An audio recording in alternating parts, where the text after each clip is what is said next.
but I am 100% committed to banning stock trading by members of Congress. So I'm not going to be dissuaded from that one way or another. And we can throw up as much chaff as you want to, but the fact of the matter is, members of Congress should not be trading stock. They should not be. Congress is a rich man's club. That's the problem. That's what we're trying to fix. I would suspect that I probably have the fewest assets of anybody sitting on this dais. I am not a rich man, unlike those to my left. So, I mean, listen, the American people look at people like the former Speaker of the House, who makes better returns than anybody in America. They look at senators who were investigated during the COVID pandemic for their miraculous stock trades, and they say, how is this possible? To think that this might become a problem in the future is frankly fanciful. It's a problem now. It is, and it's not just in perception, it is reality. Members of Congress are trading daily based on information that the public doesn't have. And now I'd like to recognize Senator Hawley for his comments. Thank you very much, Mr. Chairman, and thank you for working so diligently on this and accommodating my many suggestions and concerns over a period of months to make this the strongest possible bill. I think it's a terrific bill. Senator Scott threatened me a moment ago that if I made a lengthy statement, we might lose his vote. So I will be extremely brief. I just want to point out that the historic nature of this finally getting to a vote. There's been a lot of talk about banning stock trading by members of Congress. Never have we been able to get a vote. We're going to get that vote today. And I just think that this is such a simple proposition. The American people, when I go home and I say to folks, they ask me about stock trading, here's the thing that absolutely stuns them. They can't believe that it's legal already. They can't believe we can currently do it. Most members of the public think it's already banned. And when I say actually it's 100% legal, they say why? And there's no good answer to that question.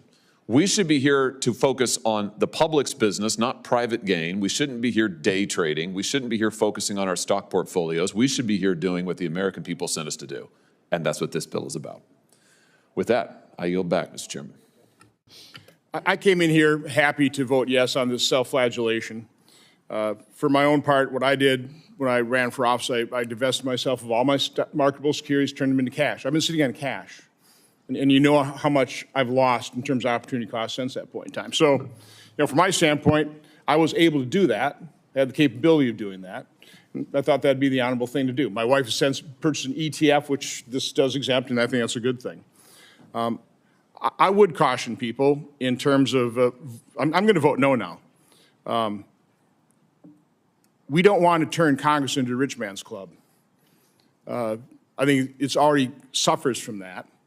And again, I thought also, and I would want clarification, mainly the reason I'm asking this, is are private businesses exempt or not exempt from this? I was told, again, it's hard to interpret legislative language, but if, I had a rather large manufacturing company, which I did not divest myself immediately, I since have, but that would be grotesquely unfair.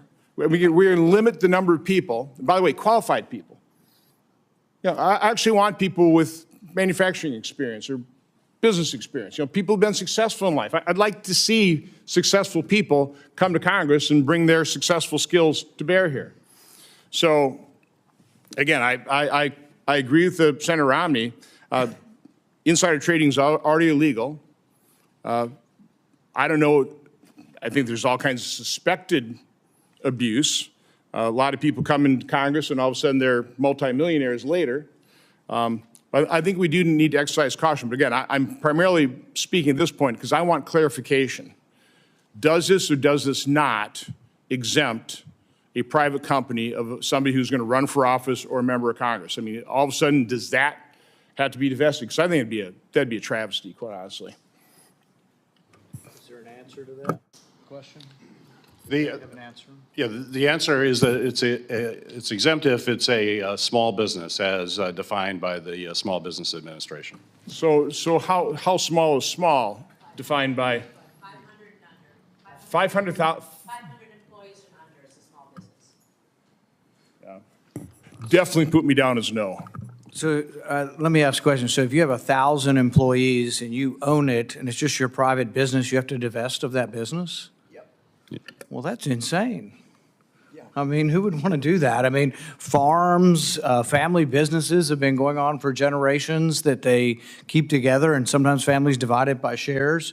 We're going to make people divest of those privately owned businesses, and we think that's a good idea? I don't know. I mean, the thing is the popularity of voting for this to show you're against bad things is out there, but it's like, you know, one of the senators today said that no congressperson should enrich themselves from illegally obtained information. That's not what this bill's about. This isn't about illegal information. This is about owning stock. This means you're criminalizing everybody who wants to own stock.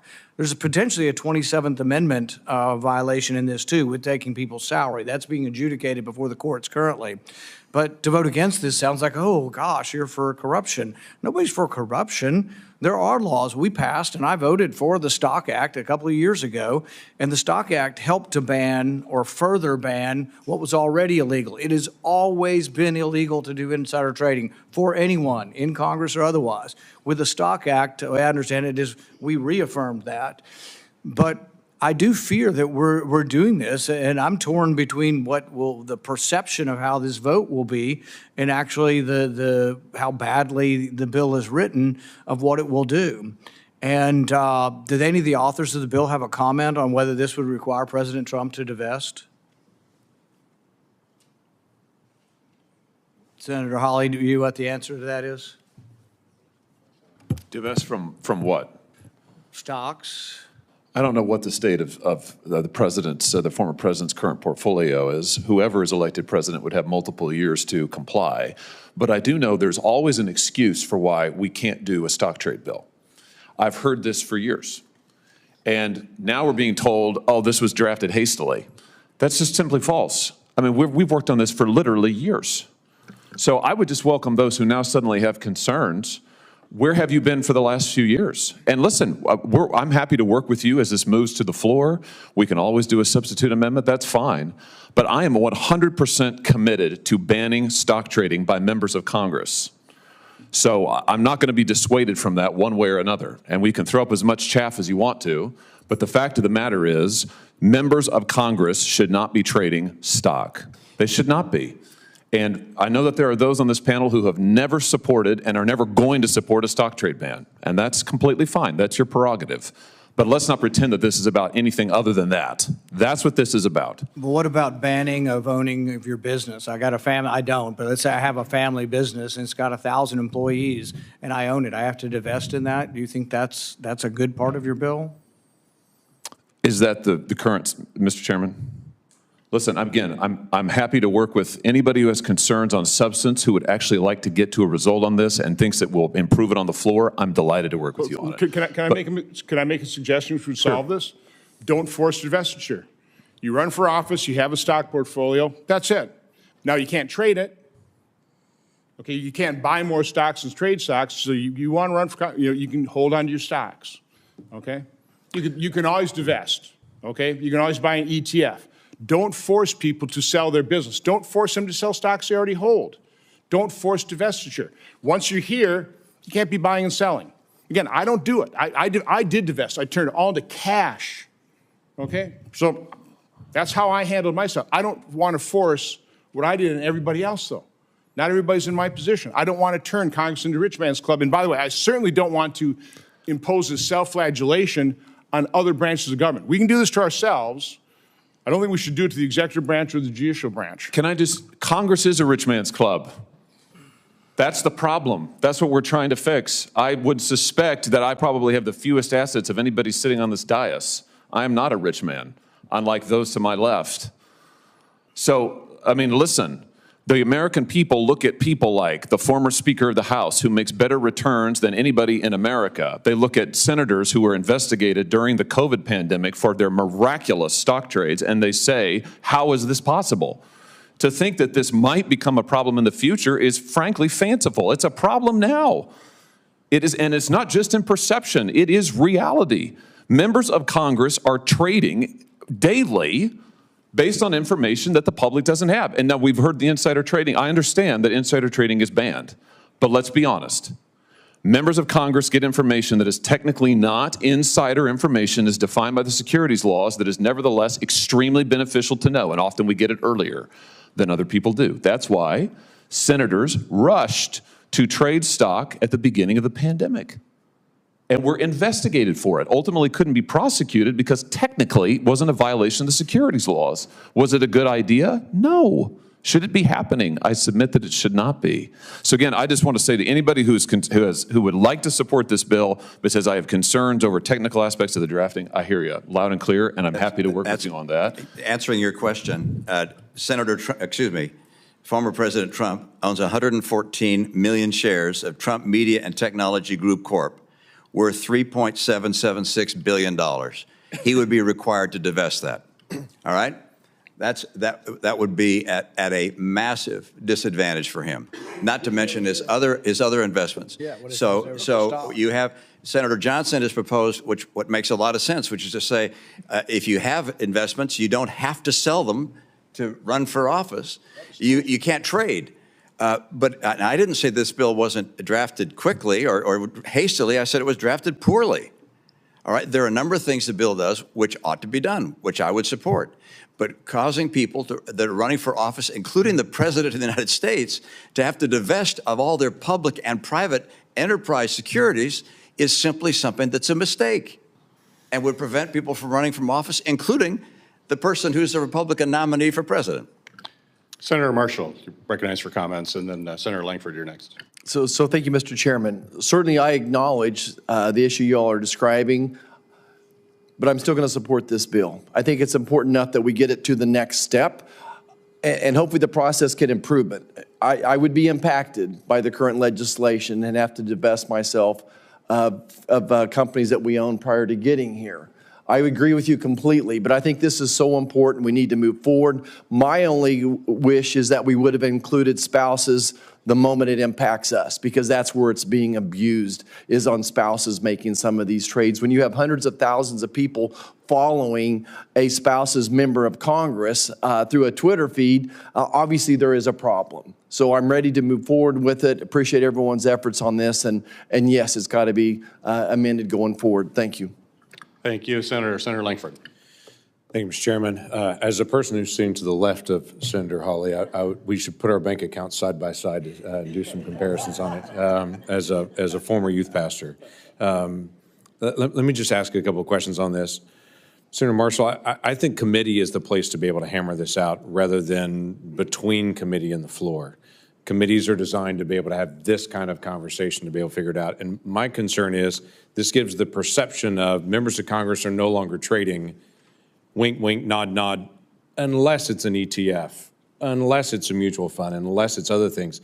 So you can't trade Apple or Microsoft stock, but you could trade QQQ, which has a huge percentage in those, and basically do the same thing. That's allowed in this bill. And so if we're going to try to give the perception that this is blocking members of Congress from owning or trading stocks, but ignore this other part of the market where they're still able to play in the market in that area, I just think it's just not being consistent for us. That if we're going to say we're out of the market, then we're out of the market. If we're not, then let's find a way to manage this. The Stock Act, when we passed that, and I'm one of those that voted for it as well, the Stock Act said it's already illegal to be able to trade stocks with insider information. And to make sure that there's maximum amount of enforcement and transparency, everybody's got to disclose every transaction that you have over $1,000. It's all got to be out there in the public eye, and it's got to be immediate. And there is accountability on that. I would tell you, as a member of the Ethics Committee, we do get contacts from folks saying, there was this trade that happened, I saw it, I tracked it, they were in this committee at this time, they were in this meeting. So some of that dialogue does happen behind the scenes to be able to go through all that. It also, this bill would say that I couldn't own or trade stocks, but my chief of staff who set up the meeting, who actually met with those people first, now they could. The legislative person that sat in the meeting with me, when that inside conversation happened, they could trade on stocks, in fact, on that stock, but I couldn't. So it creates this very interesting who's actually engaged in actually more inside information than us is our staff. And our staff are all exempted from this bill, saying they have access to all that information, but members of Congress actually cannot. And actually, college-age kids are also exempt from this. So a dependent child of a member of Congress, they can't trade on the stock. But if they're 19, they could. And the whole issue of crypto that's come up, we haven't discussed here, but my understanding is this also would preclude a member of Congress from owning cryptocurrency as well. And that's a big conversation as well on the whole digital side of things that we haven't had discussion on. My issue is not this topic. I don't want anyone to be able to trade on inside information, which is already illegal. And I don't want to even create that perception of trading on that. But again, this is not trading, this is owning. And this has a lot of exceptions that are built into it that gives the perception of saying we're not involved in the market when we really are involved in the market, just in other places in the market. And oh, by the way, our staff's still involved in all that, but we're not. It just begs some questions that I think need to be answered. And I think the right place to answer it is in committee, to be able to argue through this and to be able to figure out what's the best way to write it and do it, rather than hoping it gets better when it gets to the floor. Senator Scott. So I'm similar to Senator Johnson. I sold my operating businesses, and many of them had more than 1,000 employees before I ran for the Senate.